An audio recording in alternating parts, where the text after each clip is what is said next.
The Ultimate Fighting Championship has been known to be one of the sports that can really be over the top. The fighters can go too far. Sometimes that happens while they're fighting in the octagon, sometimes when they're just living their lives. Today we're going to check out some times that they went too far. There is over-the-top trash talking, attacks outside sanctioned fights, and so much more. First, Conor McGregor and his death threats. He is going to be on this list a number of times today because Conor McGregor seemingly has a habit of making bad choices and going too far. The first time we're going to check out today was after a fight with Dustin Poirier that McGregor lost. It was actually the last of a trilogy, and the two of them had a lot of bad blood between them at that stage. There were loads of trash talk between the fights and obviously the fights themselves. Then it was the last fight before the fight that McGregor had threatened that Poirier would be leaving the fight on a stretcher, but that isn't entirely what happened. Instead, the fight was going well. Well, if you're a fan of Dustin Poirier, that is. He was taking control of the fight, and then McGregor stumbled on the canvas and somehow he folded his leg in such a way that he snapped his leg in the process. Poirier took the win, but that angered McGregor even more. Poirier was busy with an interview when McGregor was seen making death threats in the background. He was making gun signs with his hand to his head, and that both Poirier and his wife would be dead the next time they were sleeping. Death threats against not only another fighter, but against his wife too? That is taking it too far for sure. Next, Michael Chiesa climbing into the cage. This one was actually pretty funny, but it had to be kind of embarrassing for Michael Chiesa. It's not every day that a fighter can say they got severely injured at a fight where they weren't even fighting, but that's exactly what happened. He went too far and got hurt. He was a spectator at his teammate Juliana Peña's fight with Amanda Nunes, and he apparently got a little bit carried away with drinking while he was watching the fight. So when Peña won the fight, he was a bit tipsy and very excited on her behalf. He wanted to get in the cage, probably to congratulate her on her win, but jumping over the barricade and climbing into the cage didn't work out so well for Chiesa because he fell flat on his face. He got injured, and some even say that those injuries were pretty severe. It could even affect his chances of getting back into the octagon sometime soon. Up next, Sean Strickland on what he would love to do. Sean Strickland is the next fighter that went way too far from his comments, and his are some of the worst in recent memory. He wasn't threatening anyone in particular, but that kind of makes it even worse. He had just scored a great win over Uriah Hall, and that led to a bunch of post-fight interviews. One of those interviews was one wild conversation. It had a discussion on masturbation on it, and Sean Strickland even said that he was a psychopath, and if what he said is real and not just wild talk to get attention, then he might be right. He said that he would love nothing more than to kill somebody in the ring. If that wasn't enough, he even went on to say that it would make him super happy if he did kill someone in the ring. That is really taking it too far. The thing is, even with some of the rules and safety measures that are in place during fights, there is still always the danger that someone could die during a fight, and that would probably be any fighter's worst nightmare, that someone could die by their hand. Saying that he would love it is really terrible. Next, fighters making racist remarks. Trash talk is one thing, but many fans of the UFC think that when the trash talk steps into the realm of being racist, that they are taking it too far. And sadly, there have been a few times that the insults quickly went that way when fights didn't go in a fighter's way. One of those times was during a weigh-in with Israel's Orhan Kalon and Afghanistan's Javid Basharat. When Kalon missed by 3 pounds, he was heard calling Basharat a terrorist. Or there was another time when Colby Covington spoke about Tyron Woodley, who was a black fighter and a Black Lives Matter supporter, a communist, and a Marxist. And he also spoke to Kamaru Usman, who is a Nigerian man, and asked him if he got a call from his little tribe, and asked if they used smoke signals. It's all pretty disgusting. It was taking trash talk way too far. Still, what is even worse, Dana White, who is the UFC president, has spoken out on the subject each time, not to condemn it, but to say that he doesn't believe that it was taking it too far when it is trash talk, and that he won't muzzle any of his fighters and tell them what they can and can't say. I guess taking things too far does not mean the same thing for everyone.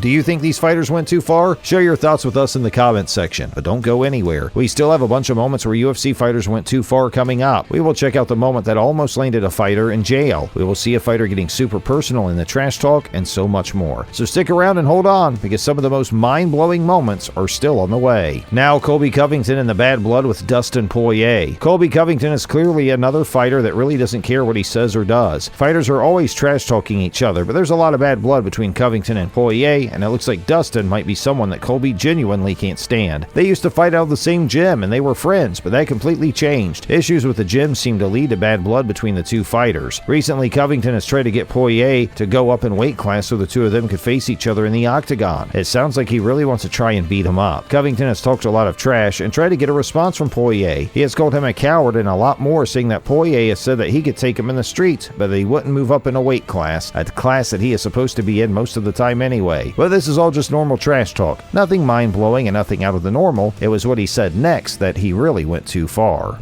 the comment that was way over the top. After going after Poirier's street cred didn't work, Colby Covington went too far by going after Poirier's family. Trash talk's one thing, but that only applies to fellow fighters, not to the family of that fighter. He didn't just insult Dustin, but he also said that Dustin is a terrible father and that his wife is a hoe who has fake boobs on her chest. His insults weren't super original, but they did cross the line when going after his family. This is the same guy that sent his congratulations to Dustin and his wife when they had their baby. Obviously, things have completely changed. It's super wild. Up next, Conor McGregor and the bus attack. Conor McGregor has said a lot of messed up stuff through the years, and he has been called one of the biggest bullies in the fighting scene. It's no surprise that he has gone over the line a few times when it comes to things he has said and done, but one of the biggest moments where he went too far almost cost him his freedom. He faced charges and could have gone to jail. Just a few nights before one of his own biggest fights, he charged a bus full of other fighters, and with a group of friends, or should I say thugs, he started attacking the bus. He threw a dolly through the bus window, and in doing so, he injured at least 2 other fighters who needed to pull out of their own fights. It was a big mess and way beyond anything that resembles the line. Fighting someone in the octagon is one thing, but an attack outside of it's not okay. Some people even believe that it was a big publicity stunt, but Dana White has denied these claims completely. McGregor pleaded guilty on the charges he faced and avoided doing jail time. Instead, he got a fine and community service. And he also needed to stay away from the fighters that he hurt in the attack. It was pretty bad, and he definitely went too far. Are there any other incidents that you can think of where fighters went too far? Share them in the comments, and thanks for watching.